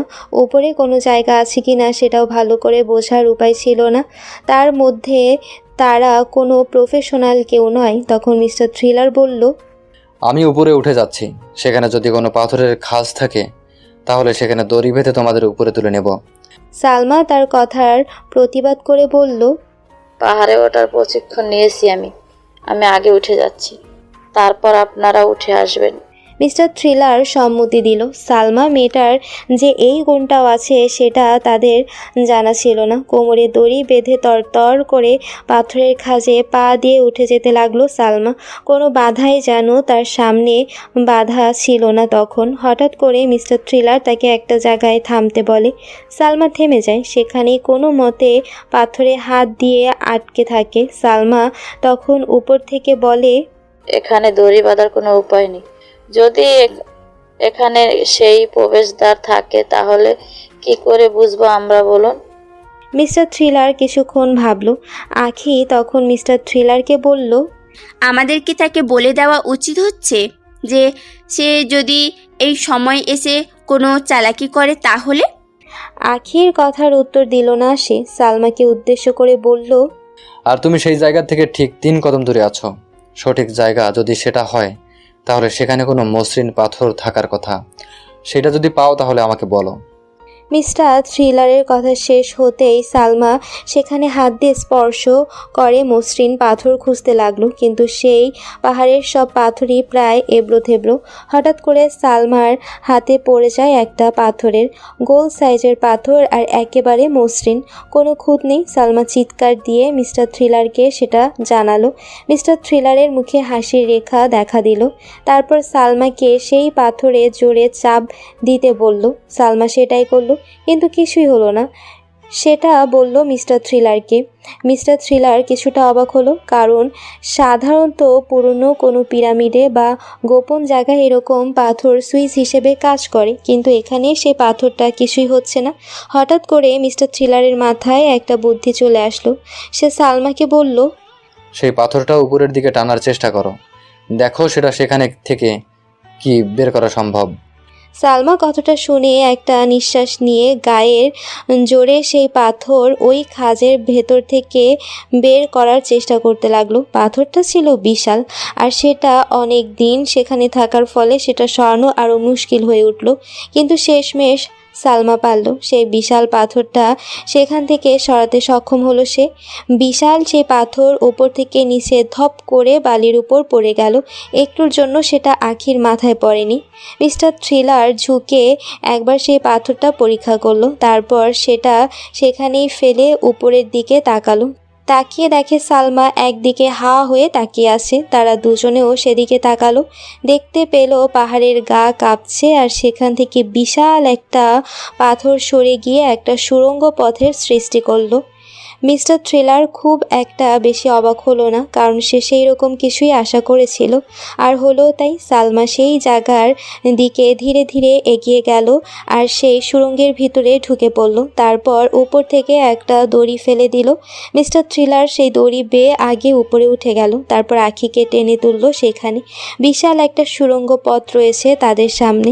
মিস্টার থ্রিলার তাদের দুজনকে সাবধান করে দিল দেখে শুনে পা ফেলতে, কারণ পুরনো এইসব জায়গায় নানান রকম ফাঁদ পাতা থাকে, আর একটা ভুল পদক্ষেপ তাদের জীবনের বিনিময়ে শোধ করতে হতে পারে। সামনে একটা বিশাল রাস্তা, তার ওই পাশে দেখা যাচ্ছে একটা দরজা। সেখান থেকে হেঁটে দরজা পর্যন্ত পৌঁছাতে হবে তাদের। আখি কিছু না ভেবেই যেই সামনে পা বাড়াতে যাবে, সাথে সাথে মিস্টার থ্রিলার আটকায় তাকে। চমকে ওঠে আখি। সে কিছু জিজ্ঞেস করতে যাবে, তার আগে মিস্টার থ্রিলার পায়ের কাছে পড়ে থাকা একটা পাথর নিয়ে সামনের রাস্তায় ছুঁড়ে দেয়। সেই পাথর মাটিতে পড়ার সাথে সাথে মাটি ফুঁড়ে বেরিয়ে আসে একটা তীক্ষ্ণ বর্ষার ফলা। পাথরের জায়গায় যদি সেখানে কোনো মানুষ পড়তো তাহলে সেটা মানুষের শরীর ভেদ করে চলে যেত। আখি সেটা দেখে প্রচণ্ড ভয় পেয়ে গেছে। মিস্টার থ্রিলার কিছুক্ষণ সেখানে বসে ভাবল, তারপর মাটিতে টর্চের আলো ফেলে দেখলো সেখানে বেশ কিছু জিনিস লেখা আছে। আনুবিসের মূর্তির ছবি, সাথে নির্মম প্রহরী ফ্রিংসের ছবিও অঙ্কন করা আছে। সেগুলো দেখে মিস্টার থ্রিলার কিছুই বুঝতে পারল না। সালমা আর্কিওলজি নিয়ে পড়াশোনা করেও সেসবের কিছুই বুঝে উঠতে পারেনি। আখি আর সালমা নিজেদের মধ্যে আলোচনা করছিল, ঠিক তখনই মিস্টার থ্রিলার সামনের দিকে হেঁটে যেতে শুরু করে দেয়। মনে হচ্ছিল সে ঘোরের মধ্যে আছে, সে নিজের কন্ট্রোলে ছিল না। সোজা হেঁটে দরজার কাছে চলে যায় মিস্টার থ্রিলার। বাকি দুজন তখনও নিজেদের সাথে কথা বলায় ব্যস্ত। যখন পাশে খেয়াল করে তখন দেখে মিস্টার থ্রিলার সেখানে নেই। ওই পাশে দরজায় আলো ফেলে দেখে মিস্টার থ্রিলার সেদিকে মুখ ঘুরিয়ে দাঁড়িয়ে আছে। মনে হচ্ছিল কোনো একটা মূর্তি দাঁড়িয়ে আছে। আঁখি মিস্টার থ্রিলারের নাম ধরে জোরে ডাক দেয়, কিন্তু সে শোনে না। এইরকম করে বেশ কয়েকবার ডাক দেওয়ার পর হঠাৎ মিস্টার থ্রিলার তাদের দিকে ঘুরে তাকায় আর মুখ গম্ভীর করে বলে, মাটিতে তাকিয়ে দেখো, স্প্রিংসের ছবি আছে। যেই সব ছবিতে 3টা করে স্প্রিংস একসাথে আছে, সেগুলোর উপর পা দিয়ে চলে এসো, কিছু হবে না। সেই পদ্ধতি ব্যবহার করে তারা দুইজনও চলে গেল মিস্টার থ্রিলারের পাশে। সেখানে গিয়ে সালমা জিজ্ঞেস করলো, আপনার ভয় করলো না এরকম করে আসতে? আপনিও নিশ্চিত ছিলেন না ওই রাস্তা দিয়ে আসা আজও নিরাপদ কিনা? ভয় আর আমি হাসারে সালমা, আমার সম্পর্কে কিছুই জানো না তুমি। যাক, সেই সব পরে। এইটা সহজ ছিল। প্রাচীন মিশরে স্প্রিং ছিল উপকারী, আর এরা খুব ভালো প্রহরী। রানী তার ধাঁধাতে লিখেছে 3 প্রহরীর কথা। সেটা যে শুধু ছায়া বুঝায় তার তো কোনো অর্থ নেই। এখানে নিচেও 3টা করে স্প্রিংসের ছবি দেওয়া আছে। তখনই মাথার ভিতর সেটার কথা চলে আসলো, আর আমার নিজের প্রতি পুরো বিশ্বাস আছে। তারা আর কিছু বলল না। সামনে রয়েছে একটা পাথরের দরজা, সেটা এখন তাদের পেরিয়ে যেতে হবে। তারা 3জন অনেক চেষ্টা করেও সেটা সামনে থেকে সরাতে পারল না। 3 জনের কাজ নয় সেটা, আরও মানুষ লাগবে সেই কাজের জন্য। কিন্তু এই নির্জন জায়গায় তারা মানুষ পাবে কোথায়? হঠাৎ করে মিস্টার থ্রিলার জোরে জোরে হাসতে শুরু করে দেয়। বদ্ধ জায়গায় তার হাসি প্রতিধ্বনি তুলতে শুরু করে। বাকি 2 জন তার সেই হাসির কারণ খুঁজে পায় না। মিস্টার থ্রিলার সেখান থেকে এক পাশে সরে দাঁড়ায়, তারপর পাথরের দেয়ালে কিছু খুঁজতে থাকে। হঠাৎ করে পাথরের দেয়ালে জোরে একটা ঘুষি দেয়। যেখানে ঘুষি দেয় সেই জায়গার পাথরের আস্তরণ খসে পড়ে যায়, আর ভেতরে একটা গর্তের মতো দেখা যায়। বাকি 2 জন প্রায় ছুটে আসে সেটা দেখার জন্য। সেখানে গিয়ে দেখে সেই গর্তের ভেতর ছোট্ট আকারের ধাতব একটা হাতল। মিস্টার থ্রিলার সেটার ভেতর হাত ঢুকিয়ে দিয়ে সেই হাতল ধরে টান দেয়। সাথে সাথে শব্দ করে খুলে যেতে শুরু করে সেই দরজা। প্রাচীন আমলে তৈরি এইসব জিনিসপত্র দেখে তারা অবাক না হয়ে পারে না। দরজা খুলে যেতেই তারা আবিষ্কার করে বিশাল একটা ঘর রয়েছে তাদের সামনে। সেই বিশাল ঘরের আশেপাশে বিভিন্ন প্রাচীন সামগ্রী ছড়িয়ে ছিটিয়ে আছে, আর সেগুলো ঠিক মাঝখানে রয়েছে বিশাল একটা কফিন। সালমার আঁখি মুগ্ধ নয়নে সেদিকে তাকিয়ে থাকে। ধীরে ধীরে এগিয়ে যেতে শুরু করে সেদিকে। বিশাল সেই কফিনের উপর একটা নারী মূর্তির ছবি। তাদের ধারণা করতে অসুবিধা হয় না সেটাই রানী সুইস্তানের সমাধি। উত্তেজনার শেষ থাকে না তাদের মধ্যে। শুধু মিস্টার থ্রিলার চুপচাপ এক জায়গায় দাঁড়িয়ে আছে, মুখে লেগে আছে একটা ক্রূর হাসি। আঁখি হঠাৎ করে মিস্টার থ্রিলারকে বলে, এখানে আসলেই কোনো অভিশাপ নেই তো? মৃত মানুষের ঘুম ভাঙার ফলে যদি আমাদের ওপর অভিশাপ নেমে আসে তখন? তার কথা শুনে সালমা জোরে জোরে হাসতে শুরু করে দেয় আর বলে, কোনো অভিশাপ নেই এখানে, আমরা শুধু শুধু ভয় পাচ্ছি। কথাটা শুনেই আঁখি এগিয়ে যেতে থাকে কফিনের দিকে। হঠাৎ করে পেছন থেকে সালমা ডেকে ওঠে তাকে আর বলে, আরে আরে যাচ্ছ কই? তোমরা ওইটা নিবে বলে কি আমি তোমাদের এত সাহায্য করে এত দূর নিয়ে এসেছি? সালমার রুখকে সেই কথাটা শোনার সাথে সাথে আঁখি থমকে যায়। সে বুঝতে পারছে না তার খুশি হওয়া উচিত নাকি দুঃখ পাওয়া, কারণ তার কথা ঠিক হচ্ছে, আর দুঃখ এই কারণে পাওয়া উচিত কারণ আঁখি সালমার ব্যাগে বন্দুকের নল দেখেছে। ঝট করে মিস্টার থ্রিলারের দিকে বন্দুক তাক করে ধরে আঁখি। কোথা থেকে সে বন্দুক পেল সেটা সালমা জানে না, কারণ সে 3টা বন্দুক কিনে এনেছিল যদি কোনো প্রয়োজন পড়ে সেই জন্য। সেই সব ভাবছিল তখন চেঁচিয়ে ওঠে আঁখি আর বলে, সালমা, তোমার ব্যাগে যত বন্দুক আছে সবগুলো আমার দিকে এগিয়ে দাও আর এখানে বসে পড়ো। এই কথা সে মিস্টার থ্রিলারকেও বলল। মিস্টার থ্রিলার কোনো কথা না বাড়িয়ে তার কথা মতো কাজ করে, মাটিতে বসে যায়। সালমাও বাকি বন্দুকগুলো ফেলে দিয়ে মাটিতে বসে পড়ে। আঁখি তখন সারা ঘর কাঁপিয়ে হাসতে হাসতে বলে, মিস্টার থ্রিলার, কত সুন্দর নাম! শুধু নামটাই নয়, নামের সাথে পুরো মানুষটাই আরও বেশি রহস্যময়। নিজেকে শার্লক হোমসের থেকে 3 গুণ বেশি বুদ্ধিমান ধরিস, তাই না? তাহলে শোন, তোর থেকে আরও বুদ্ধি আমি একা রাখি। সব প্ল্যান ছিল আমার। এই পুরো গেমের একা মাস্টারমাইন্ড আমি। কখন কই কি করেছি সেটা না হয় উপরে গিয়েই করিস, এই পর্যন্ত আমাদের যাত্রা ছিল। Alvida mister thriller. এইটুকু বলার সাথে সাথে ট্রিগারে চাপ দেয় আখি, সাথে সাথে বদ্ধঘর কাঁপিয়ে তোলে বন্দুকের গুলি, আর সেটা সোজা গিয়ে বিঁধে যায় মিস্টার থ্রিলারের বুক বরাবর। মিস্টার থ্রিলারের মুখ দিয়ে কোনো শব্দ বের হওয়ার আগেই মাটিতে লুটিয়ে পড়ে তার দেহ। এরপর আখি সালমার দিকে তাকায়, তাকিয়ে বলে, তোর রূপের প্রশংসা আর কি করব বল? আমাকে দেখে হিংস্র তো কম হয়নি তোর। যে যাই হোক, কিছুদিন আগে কি বলেছিলি এসব নাকি আমাদের নিয়ে যেতে দিবে না? তোর কথার অর্থ সেটা ছিল না। আসলে তুই বলতে চেয়েছিলি 3 ভাগ যেন সেটা ভাগ করে দেয়, কিন্তু সেটা আর হচ্ছে না মিস বিশ্ব সুন্দরী। তোর রূপের কারণে আমি তোকে সাইড করতে পারি না। ওই গাধা গোয়েন্দা তোকে বিশ্বাস করেছিল, সেই জন্যই আমাকে তাকে ইমপ্রেস করতে হয়, তাকে বিশ্বাস করাতে হয় যেন আমি তার প্রতি দুর্বল। তাকে আমি ভালোবেসে ফেলেছি। সেই গাধা তো বুঝতেই পারছিল না যে সে কি হচ্ছিল, কিন্তু কাল গুহার ভিতর আমার অভিনয়ের শেষ চাল ফেলি আমি তাকে কিস করি। আমি জানি তখনও তুই জেগেছিলি, আর চোখে এরকম সেই অবস্থা দেখছিস তুই। তুই মনে করেছিস তুই তোর চোখের পানি লুকিয়ে রাখতে পেরেছিস। আমি দেখেছি তোর চোখের পানি। তখন কথাটা যে আনন্দ পেয়েছি আমি তা বুঝাতে পারবো না। সালমার কানে সেই সব কোনো কথা যাচ্ছে না, সে শুধু তাকিয়ে আছে মিস্টার থ্রিলারের দিকে। আখি সেটা বুঝতে পেরে মুখে নিষ্ঠুর একটা হাসি দিয়ে তাকেও গুলি করে দেয়।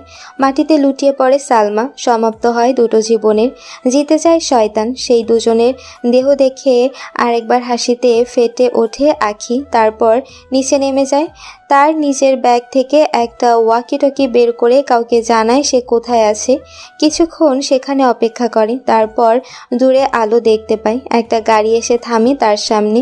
গাড়ি থেকে লাফিয়ে নামে একটা যুবক, আখিকে জড়িয়ে ধরে, তারপর আবার উঠে যায় সেই জায়গায়। দুইজন মিলে গিয়ে দাঁড়ায় সেই কফিনের সামনে। ধীরে ধীরে সেটার ভারী ডালা সরিয়ে দেয়।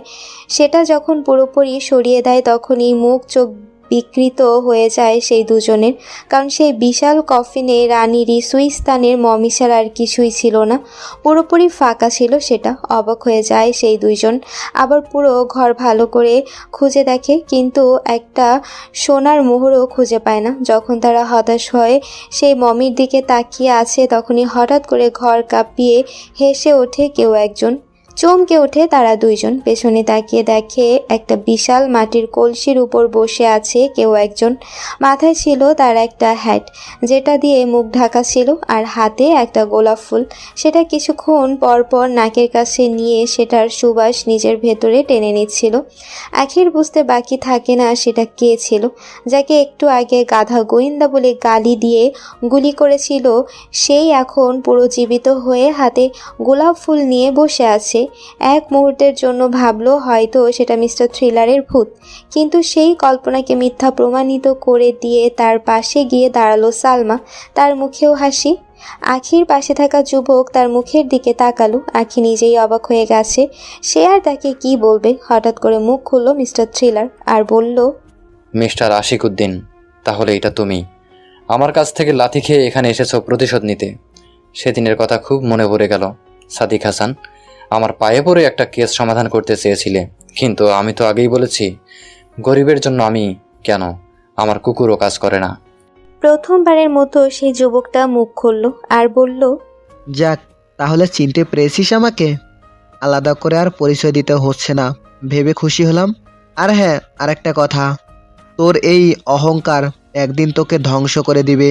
সেদিন আমি তোর কাছে গিয়েছিলাম একটা কেস নিয়ে, কিন্তু তুই কি করলি? যথেষ্ট টাকা দিতে পারিনি দেখে আমাকে তাড়িয়ে দিলি। তোর কারণে ওরা আমার বোনকে, আমার মাকে মেরে ফেললো। আমার কোনো ইচ্ছে ছিল না প্রতিশোধ নেওয়ার, কিন্তু সুযোগ একটা যখন হাতে আসলো তখন কি সেটা আর ছেড়ে দেওয়া যায়? এইটুকু বলেই মাটি থেকে একটা পিস্তল তুলে তাক করে মিস্টার থ্রিলারের দিকে। সেটা দেখে হেসে ওঠে মিস্টার থ্রিলার আর বলে, লাভ নেই, সব কয়টা বন্দুক নকল। ভুলে যাও না আশিক, তুমি দাঁড়িয়ে আছো মিস্টার থ্রিলারের সামনে। সে কখনো কাঁচা কাজ করে না। আর কি বললে? আমার অহংকার একদিন আমাকে ধ্বংস করে দিবে? তাহলে শোনো, সেটা তোমার কল্পনাতেই রাখো।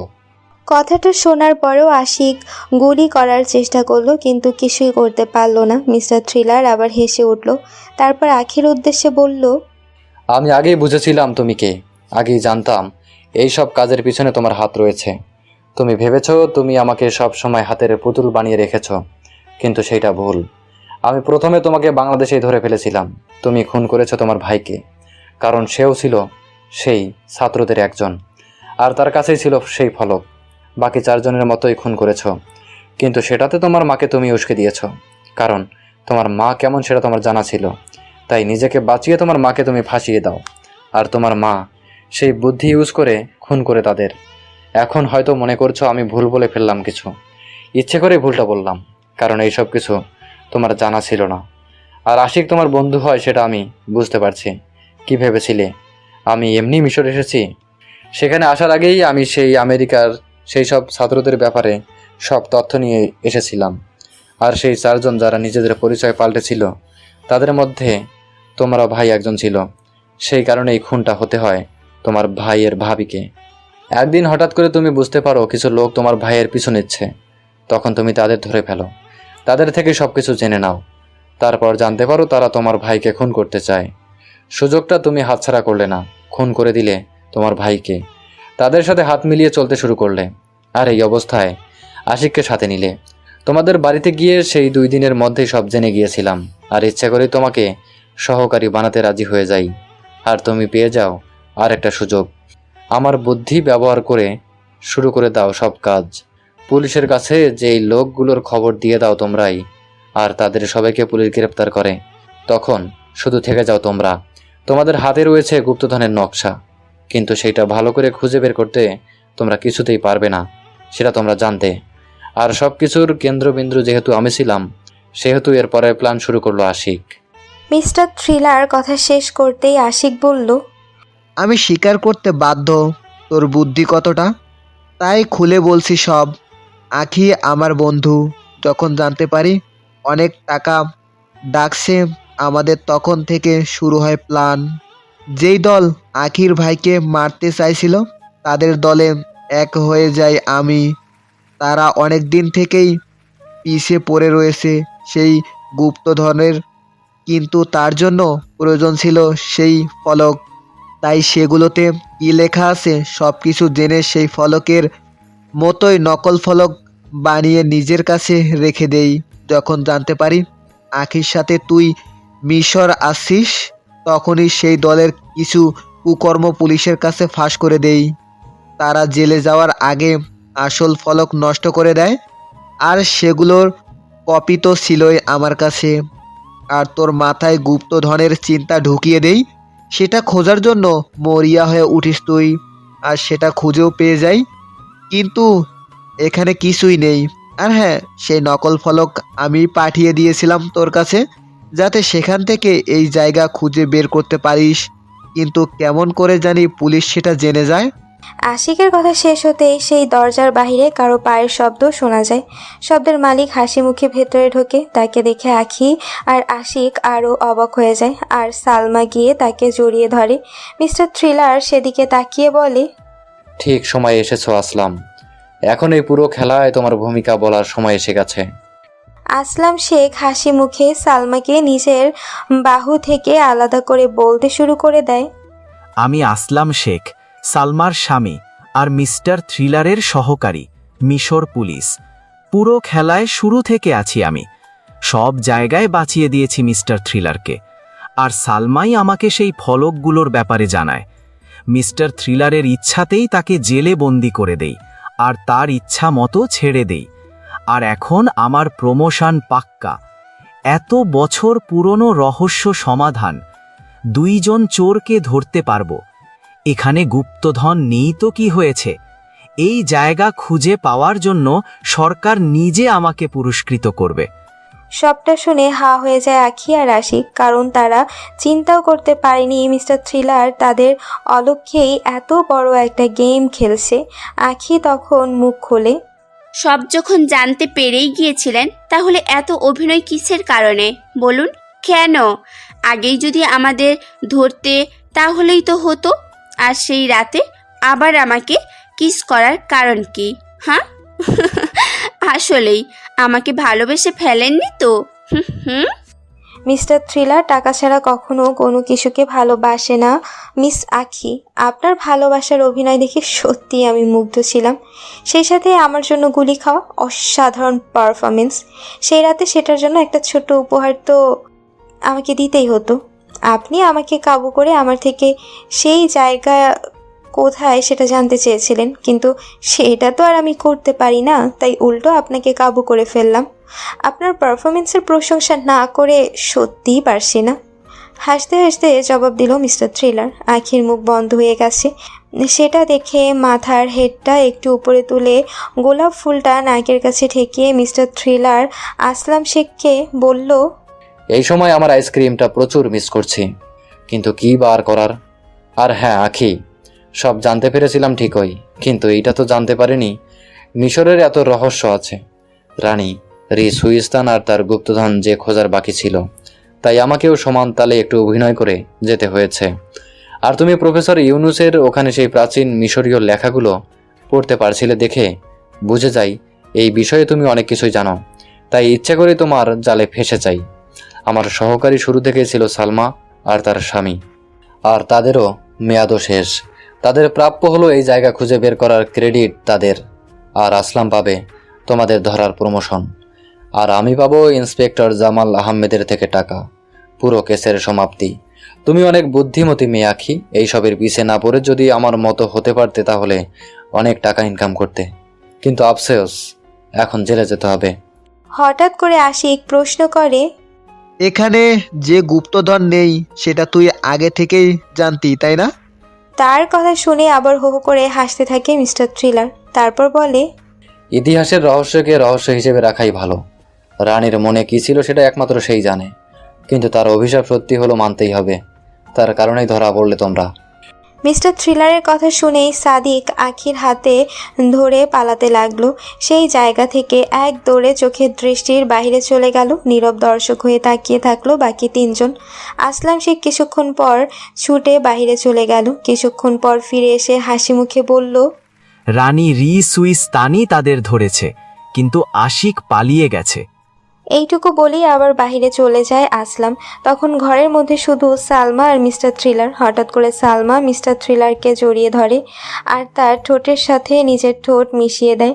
বেশ কিছুক্ষণ সেই অবস্থায় থাকার পর নিজেকে ছাড়িয়ে নিয়ে একবার হাসি মুখে তাকায় মিস্টার থ্রিলারের দিকে। মিস্টার থ্রিলার বুঝতে পারে কাল রাতে সালমার চোখের পানির মূল্য আজকে সে নিজেই পূরণ করে নিল। ইন্সপেক্টর জামাল আহমেদ বসে আছে মিস্টার থ্রিলারের সেই ঘরে। হাজারো প্রশ্ন তার মনে উকে দিচ্ছে। অবশেষে থাকতে না পেরে জিজ্ঞেস করে দিল, আচ্ছা, রানী সুইস্তান আখিকে ধরল কি করে? অভিশাপ। কথাটা উচ্চারণ করে এক চামচ আইসক্রিম মুখে দিয়ে বলতে শুরু করে মিস্টার থ্রিলার। রানী সুইস্তান ছিল অনেক বুদ্ধিমতী। সে তার সমাধির বাইরে বেশ কিছু জায়গায় চোরাবালির ফাঁদ তৈরি করে রেখেছিল, কিন্তু কালের বিবর্তনে তারা প্রায় সব কয়টাই নষ্ট হয়ে যায়। কিন্তু একটা তখনও ছিল বাহিরে, আর পালানোর সময় আখি সেখানেই পড়ে যায়। তাকে উঠানোর আর কোনো চেষ্টা করেনি আশিক, তাই সে পালিয়ে যায়। গম্ভীর হয়ে মাথা কাত করে জামাল আহমেদ। তার পাশেই রয়েছে কনস্টেবল হারুন। হারুন মিস্টার থ্রিলারকে প্রশ্ন করে, তাহলে সব খেলা শুরু থেকে আপনার হাতেই ছিল, আর আকাশের সাথে আপনার কি সম্পর্ক? সবটা আপনাদের না জানলেও চলবে মিস্টার হারুন। অপরাধী এখন জেলে, আর আমার টাকা আমি পেয়ে গেছি। এখন আপনারা যেতে পারেন, এখানে আর আপনাদের কাজ নেই। গম্ভীর কণ্ঠে জবাব দিল মিস্টার থ্রিলার। হঠাৎ করে ঘরের এক কোণে বিশাল একটা মসৃণ পাথর নজরে পড়ল ইন্সপেক্টর জামালের। মিস্টার থ্রিলারকে জিজ্ঞেস করতে এসে বলল, 1000 বছরের পুরনো ইতিহাসের চাবি ওইটা। সেই গুহা পথ বের করতে যেই পাথর সরিয়ে দেওয়া হয়েছিল সেই পাথর। এত বছর পুরনো একটা পাথর, আর দেখতে এত মসৃণ, সেই জন্য সাথে করে নিয়ে এসেছি। ইন্সপেক্টর জামাল আর কোনো কথা না বলে বেরিয়ে যাওয়ার জন্য উঠে পড়ল। দরজা পর্যন্ত পৌঁছতেই আবার মিস্টার থ্রিলারের দিকে তাকিয়ে বলল, লাস্ট একটা প্রশ্ন মিস্টার থ্রিলার, আপনার থেকে রহস্যময় আপনার নাম। নিকের পুরো অর্থ নাইমুল ইসলাম, কিন্তু কের অর্থ কি? কথাটা শুনে হেসে উঠল সে। তারপর বলল, কিছু রহস্য থাকতেই ভালোবাসে, তাই না? যেমন রানী সুইস্তানের গুপ্তধন। মিস্টার জামাল আহমেদ জানে আর কোনো উত্তর সে পাবে না, তাই সেখান থেকে বেরিয়ে জিপ নিয়ে সোজা চলে গেল তার গন্তব্যস্থলে। আইসক্রিমের বাটি ততক্ষণ ফাঁকা হয়ে গেছে, সেটা টেবিলে রেখে সেই পাথরের কাছে এগিয়ে যায় মিস্টার থ্রিলার। সাবধানে সে পাথরের মুখ ঘুরিয়ে দেয়, আর তখনই নজরে আসে পাথরের সাথে লাগানো সূক্ষ্ম একটা গোপন পথ। সেদিকে তাকিয়ে মুচকি হাসলো মিস্টার থ্রিলার। যেই গুপ্তধনের জন্য এত কিছু, সেটা যে একটা পাথরের মধ্যে থাকতে পারে সেটা কোনো দিন কেউ ভাবতেও পারেনি, কিন্তু মিস্টার থ্রিলার সেটা বুঝতে পেরেছে। সেই জন্যই সে মিস্টার থ্রিলার মনে মনে একবার রানী সুইস্তানের প্রশংসা করে সেই গোপন পথ খুলে বের করে আনলো 1000 বছরের পুরনো গুপ্তধন, যার জন্য কোটি ডলার খরচ করতেও দ্বিধা করবে না কেউ। ভুল শোনেননি, কোটি ডলার বলেছি আমি। জিনিসটা ঝলমলিয়ে উঠল মিস্টার থ্রিলারের হাতের উপরেই।